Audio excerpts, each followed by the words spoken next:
Olá pessoal, aqui é o professor William. Estamos hoje aqui na nossa aula sobre a história da filosofia no Ocidente. Hoje vamos tratar aí da nossa sexta aula sobre Platão. Então aqui nós estamos falando ali um pouquinho sobre o pensamento e sobre as ideias filosóficas do Platão. Estamos então na nossa sexta aula. Estamos falando do terceiro período da filosofia antiga ou da filosofia grega, né, que é o período ontológico ou o período da grande síntese, que é o período marcado principalmente ali pelas ideias de Platão e de Aristóteles. Então, hoje nós estamos aí na aula de número 47. Hoje nós vamos falar então um pouco sobre a ilustração e defesa do ensino de Sócrates. Então, lá na aula 46, eu havia falado para vocês o seguinte: que alguns comentadores, né, principalmente lá o filósofo existencialista italiano chamado Nicolò Bagnaio, ele defende que toda atividade filosófica de Platão, ela de certa forma está vinculada ao ensino e ao pensamento de Sócrates, enquanto outros autores vão afirmar que Platão apenas tratou de Sócrates numa pequena parte da sua vida literária, filosófica, e a partir da hora que Platão desenvolve a teoria das ideias ou a doutrina das ideias, Platão se distancia de Sócrates, né? Mas o Nicolò Bagnaio não, ele traz a ideia de que Platão é fiel a Sócrates durante toda a sua filosofia. E hoje nós vamos aprofundar um pouquinho mais ali o que tem de Sócrates ali no pensamento e nas ideias de Platão, como que Platão desenvolve ali, suas ideias a partir de Sócrates. Então aqui, né, nessa aula do número 47, a gente vai tratar do seguinte, tá? Na primeira fase da escrita de Platão, mantém-se na perspectiva do ensino de Sócrates. Então nós falamos ali que a obra literária de Platão, os diversos livros, os diversos diálogos, as diversas cartas de Platão, elas possuem, digamos assim, períodos, né? Então você tem lá o primeiro período, né, que é o período, digamos assim, dedicado ao pensamento e às ideias de Sócrates. Depois você tem um período ali que é intermediário, que é entre as ideias de Sócrates e as ideias de Platão. Você tem um período ali da maturidade de Platão, que Platão começa a desenvolver outras ideias, digamos assim, que não aparecem propriamente no ensino de Sócrates. E você também tem ali o Platão da velhice, tá? Ou o Platão da última fase do pensamento, em que ele desenvolve assim sua ideia, sua filosofia e vai tratar ali de certa forma de conceitos que estão de certa forma alheios àquilo que Sócrates pregava ou trazia. Daí você de certa forma vê um Platão que trabalha de certa forma ali muito mais maduro, obviamente, porque Platão já está na velhice lá da vida dele, e ele trata ali de conceitos de maneira, de certa forma, ali muito mais profunda. Ele desenvolve alguns temas, ele descarta algumas perspectivas, ele retoma alguns assuntos. Então é bem interessante, né, acompanhar toda essa evolução, digamos assim, e todo esse desenvolvimento do pensamento de Platão. Mas na primeira fase dali das obras literárias de Platão, então nós vemos ali um Platão, de certa forma, preocupado ali com o pensamento e com as ideias do seu mestre, né, que é o Sócrates.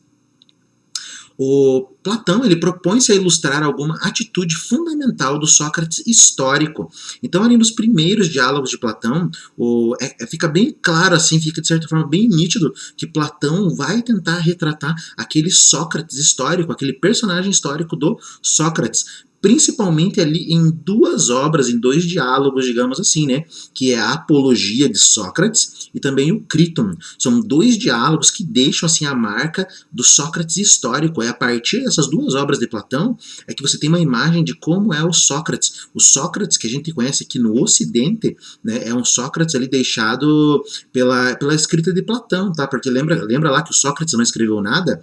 O Sócrates não deixou nada escrito. Então é Platão que vai falar um pouco ali do Sócrates. E é justamente a partir dessas duas obras, a Apologia e o Críton, que você tem uma ideia de como é o Sócrates, né? De quem foi o Sócrates.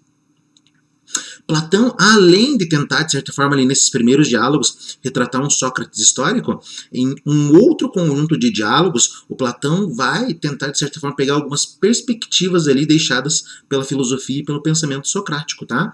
Platão, ele visa encontrar e esclarecer os conceitos fundamentais do ensino socrático, né? Então você vai ter ali algumas obras que vão tratar de alguns conceitos e ideias ali do pensamento socrático, né? Então você tem o diálogo, o Alcibíades, o Ion, o Hípias Menor, o Lax, o Cármides, o Eutifron, o Hípias Maior e o Lisis. Então são diálogos ali de Platão que cada um desses diálogos vai tratar de algum conceito ou alguma ideia e de certa forma isso vai estar vinculado ao ensino socrático, tá? Aquilo que Sócrates havia de certa forma pregado.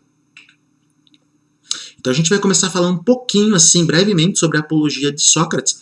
A Apologia de Sócrates é uma obra, assim, muito interessante, principalmente ali para quem é da área do direito, por exemplo, né? Porque é justamente digamos assim, o diálogo onde Sócrates vai procurar fazer a sua defesa diante do tribunal, ele vai se defender ali das acusações, tá?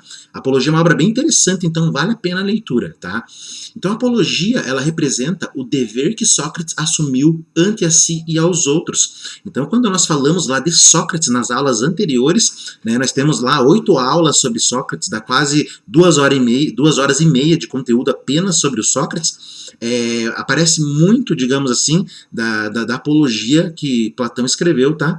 Então nessa obra Apologia fica clara, digamos assim, qual que é o objetivo ali que Sócrates, de certa forma, relegou à sua vida, tá? Então tem uma frase bem interessante ali na Apologia que é o seguinte, tá?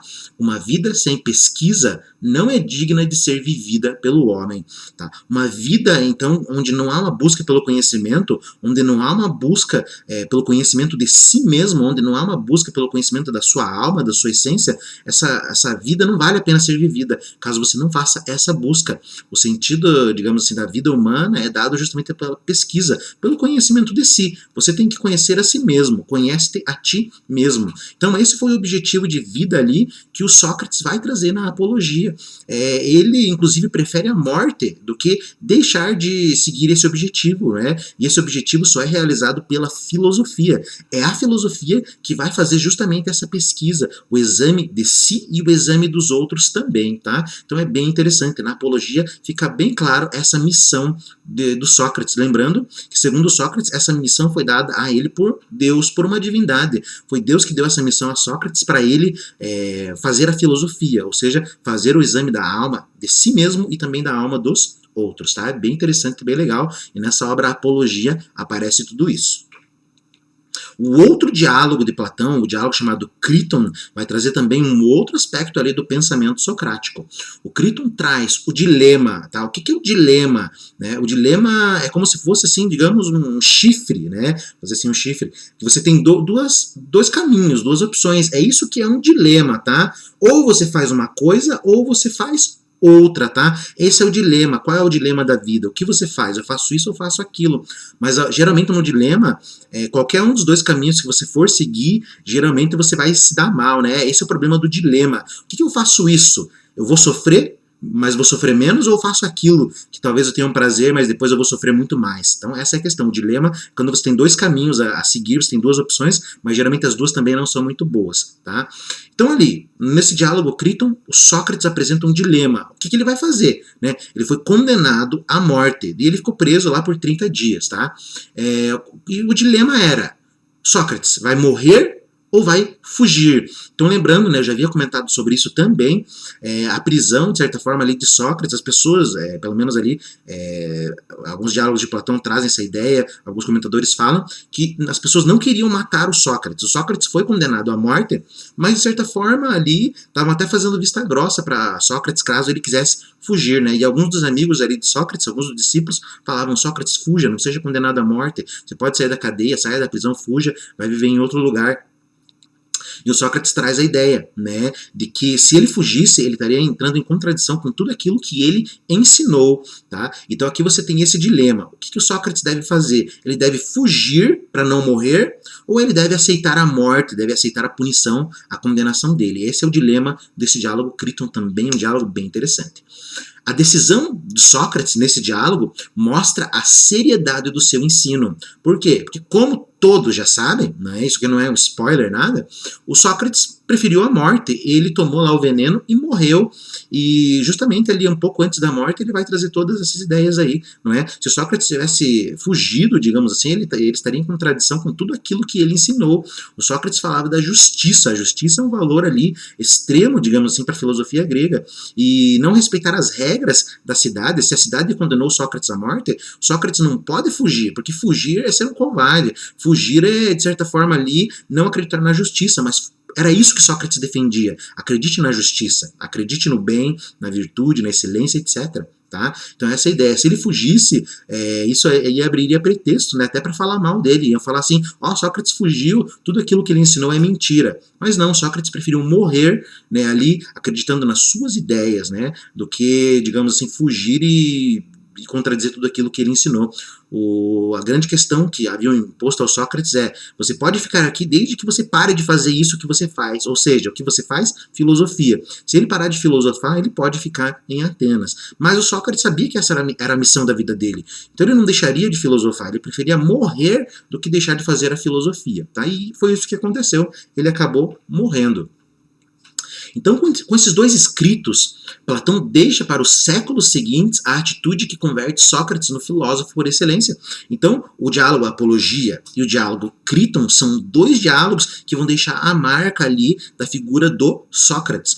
Primeiro, Apologia. Sócrates vai fazer a filosofia porque esse é o objetivo da sua vida, que foi dado por Deus. No Críton aparece que Sócrates não vai fugir, porque justamente fugir seria contradizer tudo aquilo que ele, de certa forma, defendeu. E são esses dois escritos ali que vão, de certa forma, tornar Sócrates um personagem histórico ou símbolo da filosofia. Muitas pessoas falam assim, Sócrates é o símbolo da filosofia grega, né? Mas isso é bem discutível, mas é interessante, né? É uma ideia bem legal. E tem outros escritos de Platão também, né, que não vão assim tratar agora do Sócrates histórico, mas vão tratar de algumas doutrinas e ideias deixadas ali pelo Sócrates, que o Platão, de certa forma, vai tentar desenvolver, e isso vai acabar justamente fazendo com que Platão chegue ali numa atitude e ideias novas, né, que são próprias da sua própria filosofia, digamos assim. Então, os escritos posteriores do mesmo período, lá no período, digamos assim, juvenil da escrita do Platão, né, que ele fala do Sócrates, ele procura desenvolver, né, o Platão procura desenvolver os conceitos básicos do ensino socrático. Aqui, então, ele vai pegar alguns conceitos e ideias e vai desenvolver ali na forma de diálogo. Tá? O Platão realiza a investigação moral da vida do homem. O Platão, ele vai desenvolver nesses diálogos ali questões morais relacionadas a leis, a regras, a ações e a comportamentos. Platão vai tratar, de certa forma, dos valores morais, né? Quais são os valores que fundamentam a ação dos homens, tá? E a grande questão que vai ser aqui é, existem valores absolutos ou não? Existe um valor, o valor é único, ou existem diversas formas de valores, né? É isso que Platão vai desenvolver, de certa forma, ali nesses escritos ali, tá? Tanto posteriores, digamos assim, depois ali da Apologia, do Críton, como do mesmo período ali, digamos assim, como em período posteriores também, tá? O Platão, ele procura deixar claro o pressuposto básico de qualquer investigação.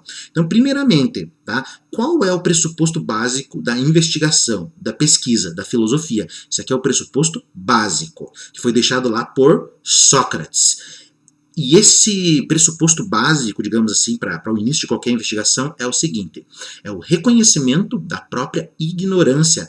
Então lembra que foi isso que foi deixado lá pelo Sócrates, né? Sócrates havia afirmado, só sei que nada sei. E esse é o reconhecimento justamente da própria ignorância. Para você iniciar uma pesquisa, você tem que se reconhecer ignorante. Por quê? Porque é justamente aquele que ignora, é aquele ignorante que vai buscar o saber, que vai buscar o conhecimento. Se a pessoa acha que ela sabe de tudo, ela não vai atrás do conhecimento. Por quê? Porque ela já sabe de tudo. Por que eu vou buscar conhecer se eu sei tudo sobre todas as coisas? Então, achar que você sabe de tudo é uma barreira, é uma coisa que impede você de conhecer. Então, Platão vai continuar essa ideia socrática de que, para você começar uma investigação, você deve reconhecer que você não sabe absolutamente nada, que você é um ignorante, tá? E a partir dessa ignorância é que você vai aumentando o seu conhecimento, que você vai buscando conhecer, aprender, relacionar ideias, etc, tá? Então o pressuposto básico ali deixado pela filosofia de Sócrates também é utilizado dentro da filosofia e do pensamento de Platão. Então, sobre esse tema da ignorância, ele aparece ali em algum grupo de diálogos. Alguns diálogos ali vão tratar dessa questão da ignorância, né? De como que a ignorância ela pode ser, digamos assim, um pontapé inicial para a busca do conhecimento, tá? Então, sobre o tema da ignorância, se reúnem os seguintes diálogos. O Alcibíades, né? O Alcibíades I, o Alcibíades I, o íon e o Hípias menor. São 3 diálogos ali que vão tratar justamente dessa questão do conhecimento, da questão da ignorância como motor, de certa forma, ali do conhecer. Então, no Alcibiades I, esse livro, essa obra, já havia falado também, ela é uma introdução geral ao pensamento socrático. Quem quer conhecer a figura, o pensamento de Sócrates, quem foi Sócrates, como ele pensava, como ele agia, sugiro que leia essa obra ali, o Alcibiades I. Ela é uma introdução bem interessante ao pensamento ali de Sócrates, né? Lembrando que todos esses diálogos foram escritos por Platão, porque Sócrates não deixa nada escrito, como nós já falamos também. Então, nessa obra, o personagem ali, o Alcibiades, ele procura adentrar na vida política e Sócrates o questiona sobre o conhecimento necessário para a política. O Alcibiades, ele, de certa forma, ele quer entrar para a vida política e é por isso que ele procura Sócrates. Lembrando lá também que naquela época haviam também os sofistas. Então, muitas pessoas que queriam entrar na política, eles procuravam os sofistas justamente para eles obterem um bom conhecimento ali da retórica, que é a arte da argumentação.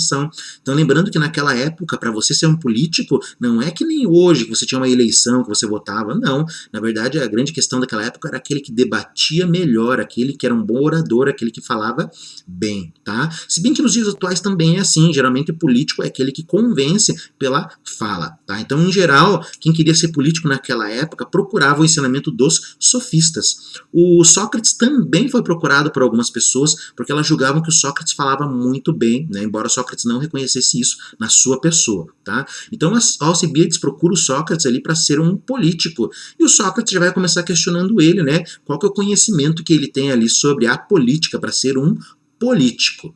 E a gente percebe nesse diálogo ali que o Alcibiades, ele se encontra na pior das ignorâncias. O Alcibiades, ele está preso na pior das ignorâncias. Ele está preso ali nas trevas da ignorância, digamos assim.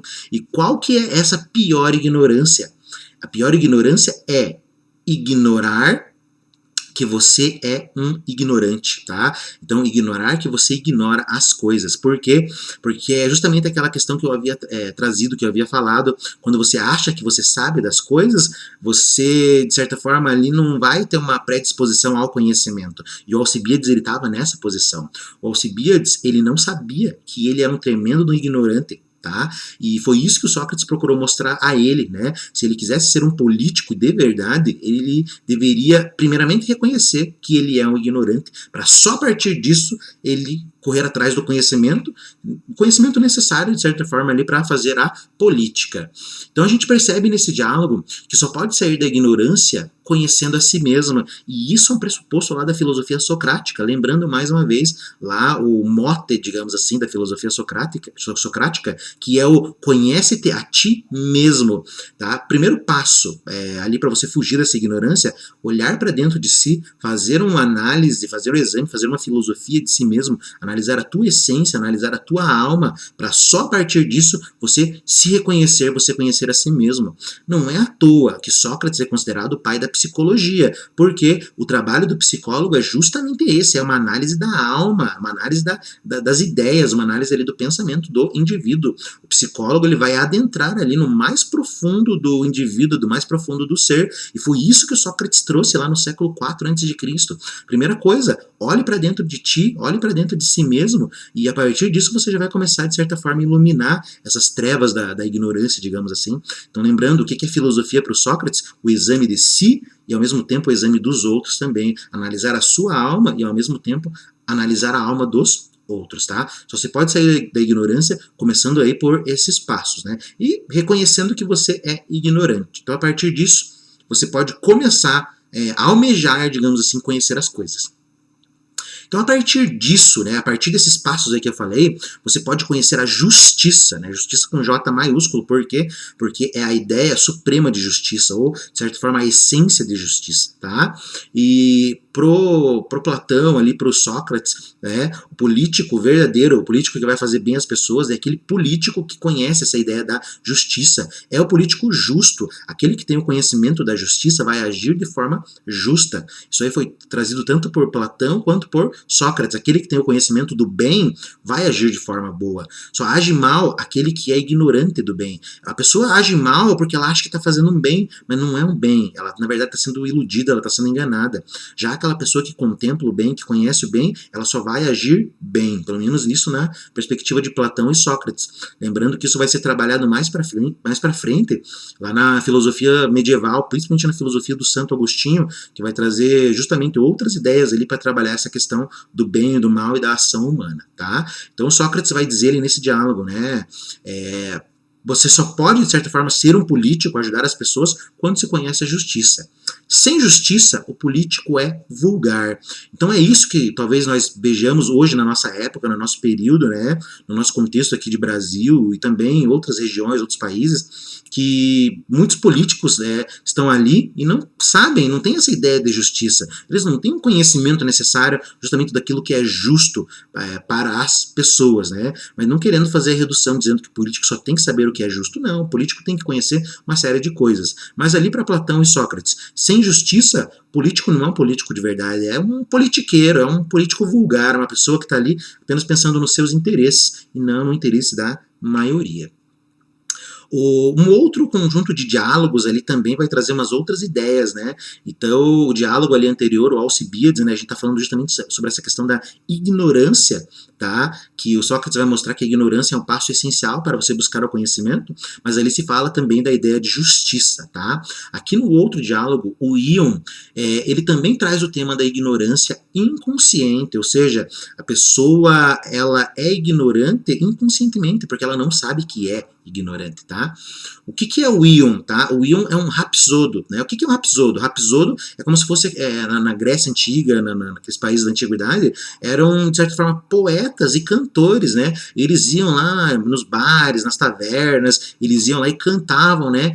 Músicas, histórias sobre heróis, deuses, mitos, sobre situações e tal. Então o Ion, ele era um desses poetas ali, dançantes, cantantes, que ele viajava para vários lugares ali levando a sua poesia, tá? Então o Ion é um rapsodo que se vangloriava de conhecer profundamente a poesia homérica.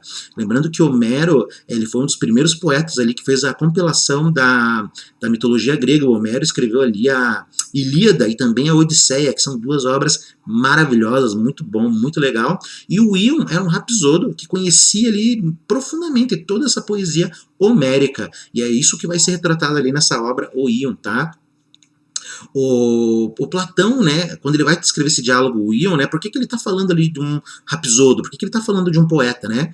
O Platão provavelmente representa no Ion, né, nele, o tipo de falso sábio que apela à mais antiga tradição. Então, na época de Platão, assim como na época de hoje, também na época atual, muitas pessoas ali se vangloriam de serem sábias justamente porque elas decoram o conhecimento ali, as frases, os livros ali dos mais antigos. Então a pessoa fala assim, eu conheço Platão profundamente, eu conheço Aristóteles, eu estudei ali a ciência antiga medieval, eu conheço os medievais, conheço muito bem, por isso eu sou um sábio, eu sou um erudito, tá? E o Platão vai mostrar justamente que não, a pessoa que se vangloria de conhecer coisas antigas, isso não significa que ela seja sábia. A sabedoria é uma outra coisa. Você decorar frases, conceitos, ideias ali da antiguidade não faz de você uma pessoa sábia. Você apenas decorou, mas agora você utilizar aquilo para o bem é uma outra história, tá? Platão vai trazer também nesse diálogo que nem o poeta, nem o rapsodo sabem algo sobre as coisas. Então o rapsodo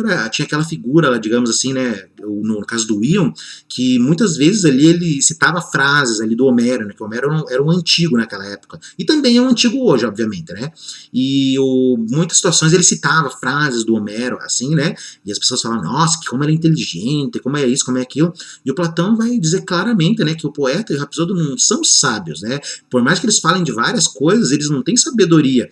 O poeta e o rapsodo, eles falam de coisas como guerra, amor, esse tipo de coisa, né, esse tipo de temática, mas se eles conhecessem algo sobre a guerra, né, eles poderiam ser generais, eles poderiam ser militares, mas eles não conhecem nada, eles apenas fingem que conhecem como funciona isso, eles não falam nada, eles não conhecem nada também sobre o amor, tá? Eles falam do amor, falam disso, falam daquilo, mas provavelmente eles nem sabem realmente qual é o significado do amor, tá?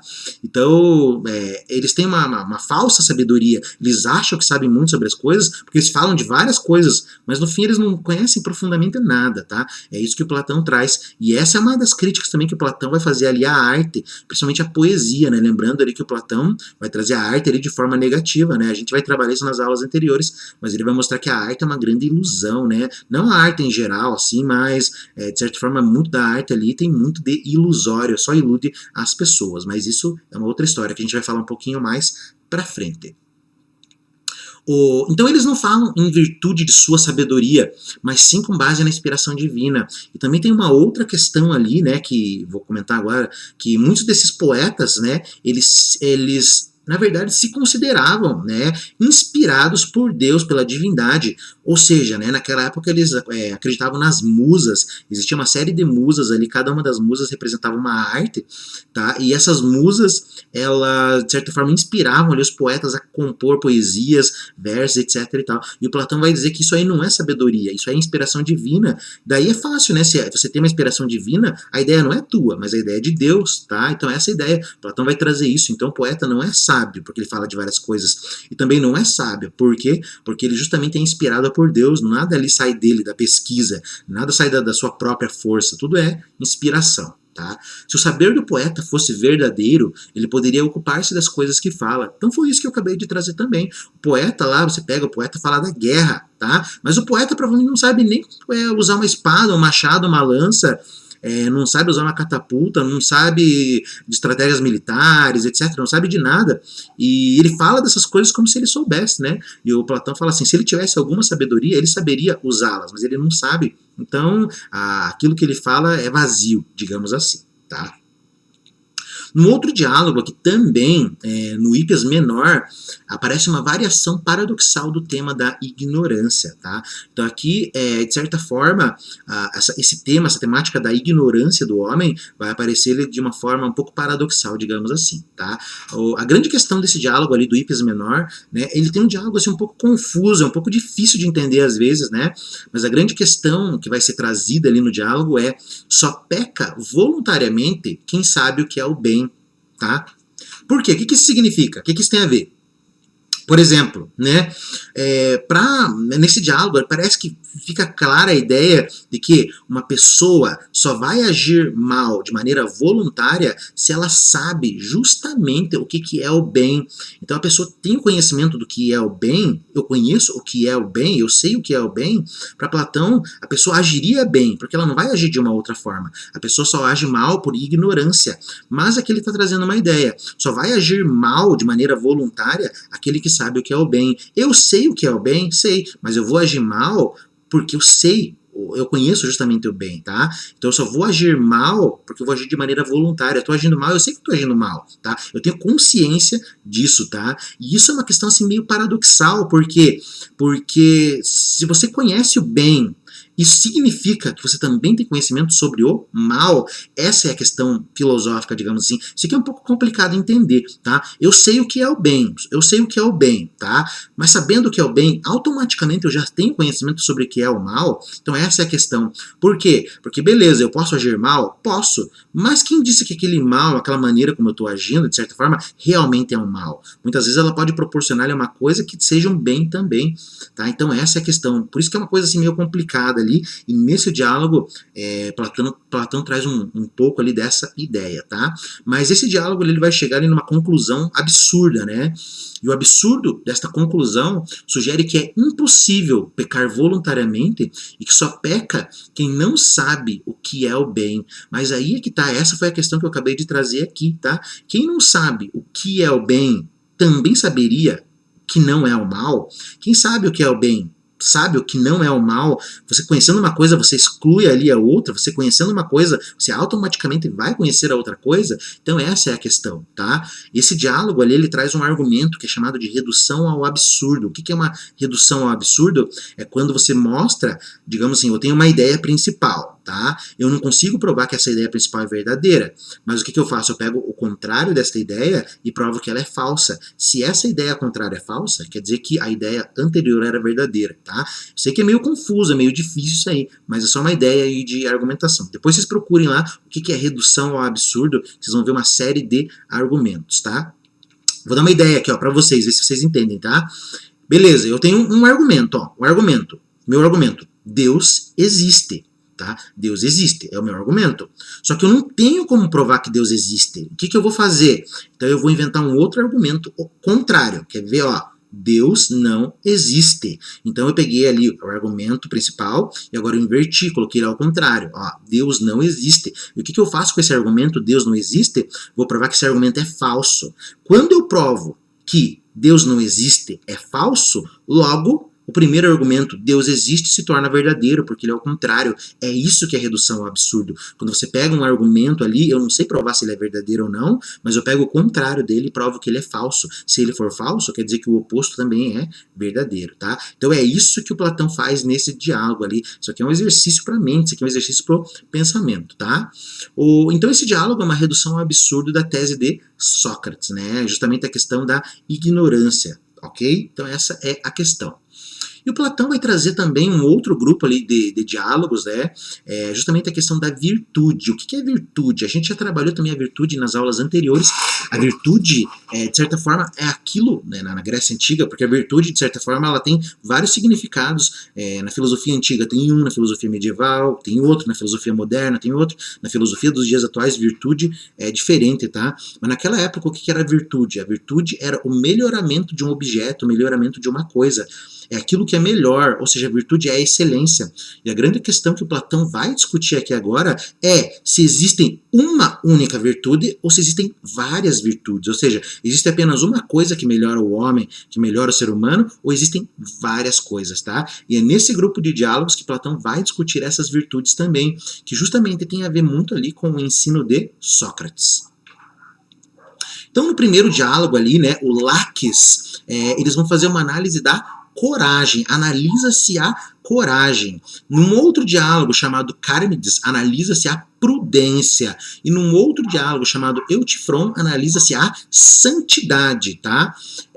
Então, assim, o que é isso, tá? Coragem. A coragem, todo mundo sabe o que é, né? Eu só falo pra vocês o que é coragem. Obviamente, vocês têm uma resposta na cabeça de vocês, mas justamente essa resposta, provavelmente é uma resposta que não vai ser aceita por Platão, nem por Sócrates, nem pelos filósofos da antiguidade. Porque provavelmente você tem uma ideia, ser corajoso é não ter medo, tá? Mas isso não define o que é a coragem, tá? E tem outras questões ali também que estão envolvidas, né? Corajoso, por exemplo, ali nesse diálogo, né, no Laques, uma pessoa vai dizer, corajoso é aquele que enfrenta seus inimigos, tá? E o Sócrates vai trazer a questão, não, corajoso não é aquele que enfrenta seus inimigos, porque em muitas batalhas e muitas guerras, você não pode enfrentar seus inimigos, senão você vai perder, muitas vezes você tem que recuar, você tem que fugir, para só depois elaborar uma estratégia para poder vencer os seus inimigos, e isso também é coragem, né? Você fugir ali da batalha, pensando depois como você vai vencer a guerra, também é um ato de coragem, tá? Então a fuga também, de certa forma, representa a coragem, tá?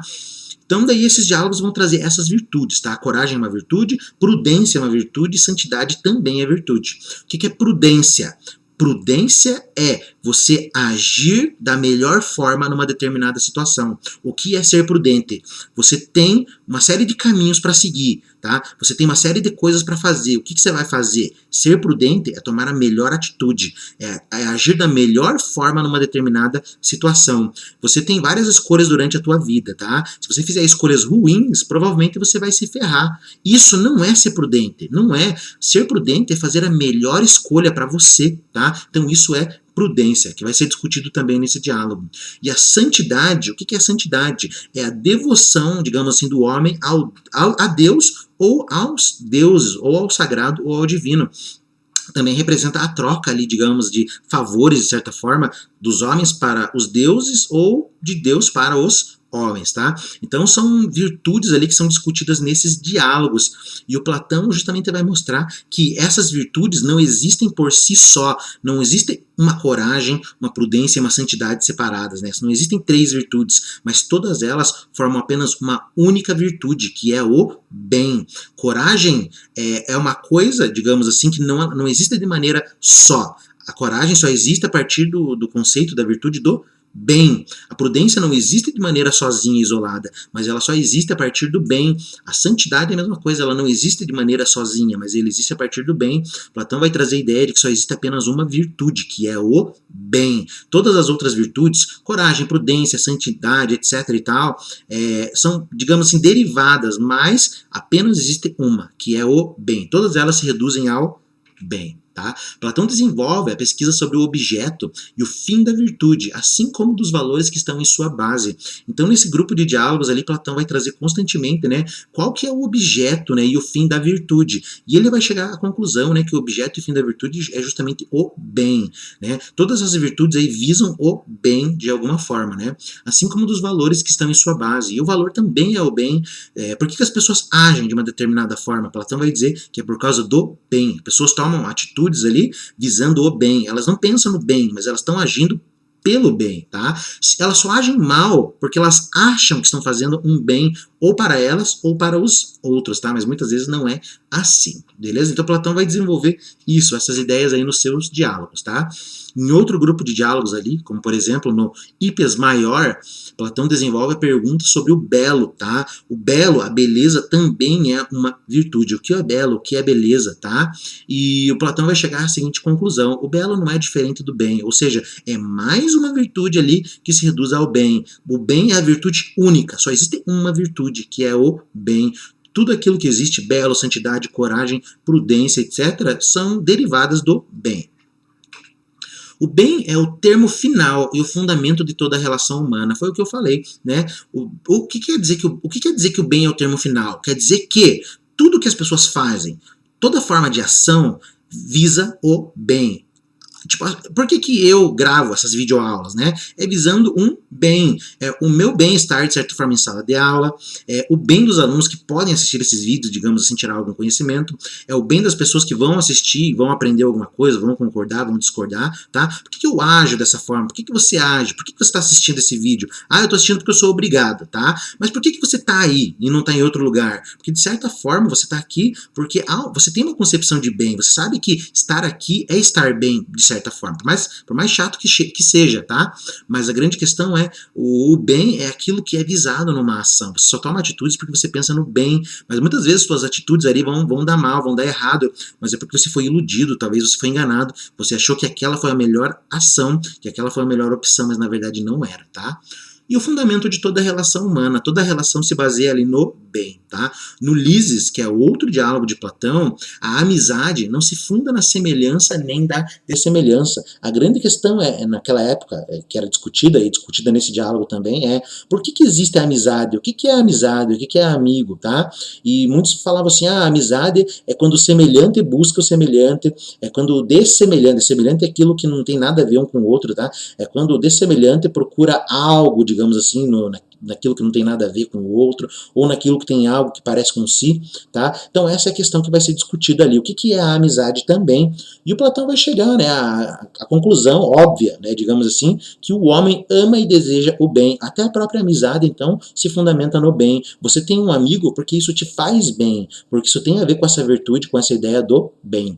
A amizade dos homens funda-se no bem. Então veja, a virtude, por excelência, a virtude, ela se confunde com o bem. E todas as outras virtudes não existem por si só. Não tem coragem isolada do bem, não tem prudência isolada do bem, não tem santidade isolada do bem, não tem amizade isolada do bem, tá? Tudo tem a ver com o bem, tá?